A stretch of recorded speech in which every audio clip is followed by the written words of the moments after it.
Vamos a presentar a nuestro primer invitado. Vamos a hablar sobre caminos, sobre rutas, autopistas. Sobre vialidad, sobre tránsito. Está en este momento desarrollándose en la ciudad el Congreso Nacional de Vialidad y Tránsito. Si no me equivoco, le vamos a preguntar ahora a Guillermo, al ingeniero Guillermo Cabana, nuestro invitado, si es hasta mañana, pero bueno, seguramente muchos temas muy interesantes. Bienvenido, Guillermo. Bienvenido. Gracias, buenos días. Bueno, mañana está terminando este congreso, ¿no? Mañana al mediodía estamos clausurando el congreso que estamos desarrollando desde el lunes. Muchísimas ideas, muchísimos proyectos, por lo que sabemos en abril, cuando se hizo la presentación oficial aquí en Rosario, se habló de muchos proyectos que se venían a presentar, muchas ideas y también mucho intercambio sobre las necesidades de la Argentina y también del área, ¿no? De nuestra zona. No, seguramente. El congreso tiene la finalidad de que podamos conocer los problemas que tenemos no solamente en nuestro país, sino en la región, intercambiar nuestras experiencias, nuestras soluciones y también buscar en el mundo las mejores soluciones. Claro. Por eso hemos traído a expertos de 20 países que están con nosotros compartiendo las distintas alternativas, tanto para los temas de transporte, de movilidad urbana, de pavimentos, de diseño de carreteras, de seguridad vial. Así que tenemos un amplio espectro que estamos cubriendo para todo lo que hace al transporte y la vialidad. Bueno, Guillermo es el presidente de la Asociación Argentina de Carreteras, la carretera que también es una terminología, si se quiere hoy, con respecto a grandes autopistas, hasta un tanto antigua o un poco nostálgica, si se quiere, pero siempre es la construcción de la carretera, y Guillermo, lo quiero llevar al tema de la obra pública. ¿Qué preponderancia tiene la planificación que hacen los estados a la hora de la predisposición de presupuestos para la obra pública para tener una mejor vialidad?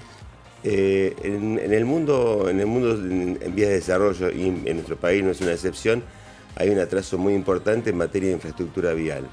Y realmente el hecho de que se haya creado un Ministerio de Transporte que aglutine todo lo que tiene que ver con el transporte es un hecho trascendente para nosotros. Porque eso implica que hay una planificación central de todo lo que es el transporte en su conjunto, sea terrestre o fluvial. Y eso nos da una esperanza a futuro de que mejore sensiblemente todo lo que hace al transporte. En particular el transporte terrestre. La Dirección Nacional de Vialidad tiene un muy amplio, muy ambicioso plan que esperemos se empiece a concretar muy pronto. Ya hay algunas obras que están en ejecución, pero creemos que el año que viene va a ser un año de una marcha muy intensa en todo lo que hace a la construcción de autopistas y soluciones de otro tipo para las rutas argentinas. Guillermo, los gobiernos, tanto nacional, usted dice, ¿no? Tiene un ambicioso plan de infraestructura, casi uno de los caballitos de batalla, casi de la gestión, pero también del gobierno provincial. En la provincia de Santa Fe, incluso el endeudamiento a través de bonos y demás tienen asignación específica para obras de infraestructura y fundamentalmente vial. ¿Confían en que esto se pueda concretar en el lapso de estas dos gestiones, llámese el de Macri a nivel nacional y Lifchit a nivel provincial? Los planes que hay son muy ambiciosos y creo que trascienden estos 4 años de gestión. Así que va a haber una marcha muy intensa si la situación económica de nuestro país es lo que preveemos. Va mejorando, la marcha va a ser muy intensa durante estos 4 años, pero seguramente el plan va a seguir más allá, porque hay obras muy ambiciosas. Estamos hablando de dos puentes sobre el río Paraná, que no son poca cosa. Estamos hablando de miles de kilómetros de autopistas, que tampoco son poca cosa. En general, cuando se habla de obras viales, muchas veces tiene que ver también con el tema del terreno, ¿no? Cada provincia tiene una consolidación determinada en su terreno y no todas demandan la misma inversión a la hora de pensar en la infraestructura vial. Esto también son obras que se tienen que realizar, diferenciando cada una de las regiones y demás, en cuanto a la inversión me refiero. Sí, obviamente. Las necesidades son totalmente distintas en nuestro país, ¿no es cierto? Las necesidades y las soluciones. La necesidad es por un lado porque obviamente los volúmenes de tránsito son muy grandes, sobre todo en la pampa húmeda, en todo lo que sean las rutas troncales hacia el norte y al oeste. En cambio en otras zonas del país los volúmenes de tránsito no son tan importantes. Pero además está el tema de los materiales. Claro. La tierra que es muy buena para los cereales es muy mala para hacer caminos. Exactamente. Entonces, hay que eso consolidar nos complica, mucho. Exactamente, eso nos complica. En muchos casos, en las zonas montañosas, si bien tiene dificultades de tipo geológico o de trabajo para constituir lo que es el terraplén, también tenemos excedentes materiales para hacer pavimentos. En cambio acá estamos a la inversa. Es muy fácil mover el suelo, pero es muy difícil conseguir materiales para hacer una estabilización y poder tener pavimentos durables. Por lo tanto, digo, para estos gobiernos provinciales demanda mucha más inversión que para otros, ¿no? Sí, seguramente. Sí. Guillermo, lo escuchaba, bueno, es verdad, el plan ambicioso, por lo menos lo que se hizo en el anuncio, serían unos 9.000 kilómetros de autopistas, unos 8.000 kilómetros de rutas seguras. Obviamente esto es muy ambicioso en los plazos y en las inversiones, pero nos preguntábamos también a la hora de hablar de movilidad y de tránsito, si todas las soluciones pasan por grandes obras de infraestructura o hay algunas otras cuestiones que pasan tal vez por obras menores o por otras decisiones que pueden ayudar. No, evidentemente la teoría hace 10 años era que teníamos que ir construyendo autopistas, dando más capacidad. Hoy el mundo va en otro sentido y nosotros estamos también acompañando ese sentido, que es que hay que multiplicar y mejorar el transporte público de forma tal de tratar de bajar el tema de la congestión, ¿no es cierto? Y resolver también el problema del estacionamiento en las ciudades grandes. La convivencia con distintos sistemas de transporte, lo llevo a este plano porque me interesaría saber su postura con respecto, y hay muchos ejemplos en el mundo, de lo que tiene que ver con otros transportes como la bicicleta, como las motos, como un buen sistema de transporte público que reemplace la utilización del auto particular. Estamos viendo aquí en Rosario se están ensanchando las veredas, digo, todas estas cuestiones que obviamente hablan de un mensaje muy claro de qué tipo de tránsito queremos tener en la ciudad. Sí, bueno, ¿no? en ese sentido Rosario es una ciudad pionera en el tema del manejo del tránsito y la movilidad urbana. Bueno, el año pasado fue premiada internacionalmente por eso. Así que ese fue uno de los motivos también por los cuales elegimos Rosario para hacer este congreso. Creemos que tiene una situación privilegiada, realmente envidiamos lo que pasa acá en Rosario, porque no en muchas ciudades pasa lo que pasa acá en Rosario con relación al manejo del tránsito urbano. Pero es cierto, acá tenemos que multiplicar todo lo que sea el desarrollo de medios alternativos que no generan congestión, que no generan contaminación, la bicicleta, los metrobús que están desarrollando aquí en Rosario. Ustedes empezaron primero que nadie con los carriles exclusivos y bueno, son todas medidas que ayudan a que las ciudades funcionen mejor. Y obviamente tenemos que ir hacia una humanización de las ciudades. Ahora, cuando hablamos también de seguridad vial, Guillermo, ¿exclusivamente se habla de lo que se aporta en infraestructura o hay mucho más? No. Bueno, el tema de la seguridad vial es todo un tema.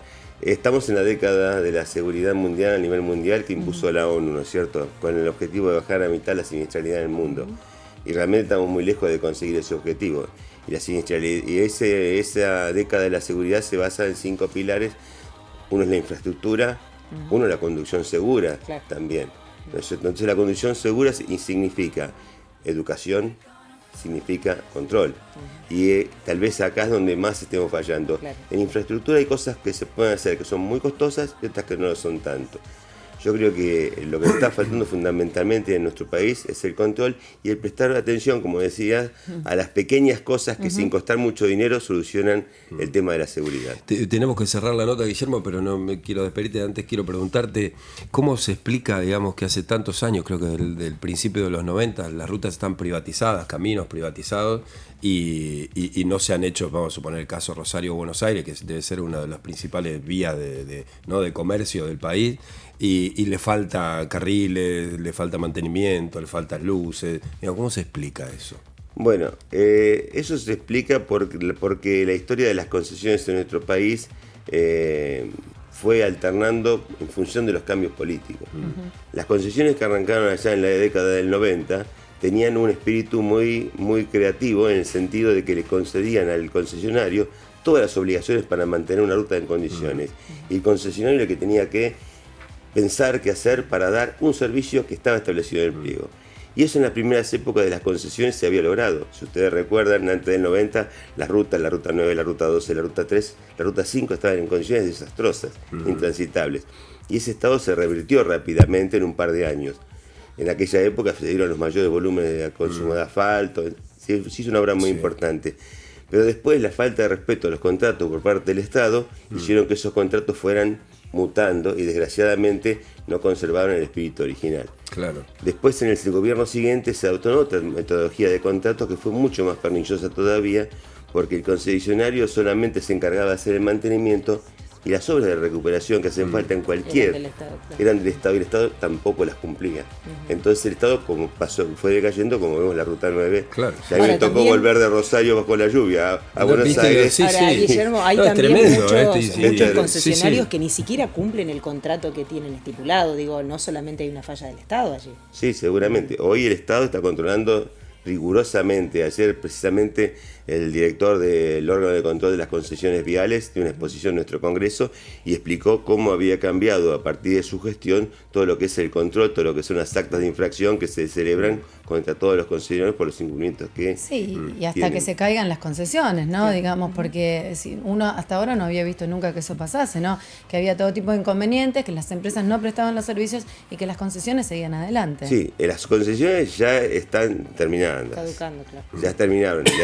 Le han dado un año de prórroga en función de que el Estado tiene que innovar, Adaptar, tiene que claro. hacer un sistema nuevo. Están trabajando en eso, en un nuevo modelo de concesiones que retoma lo que yo les decía, ¿cierto? Que haya un responsable exclusivo del mantenimiento Claro.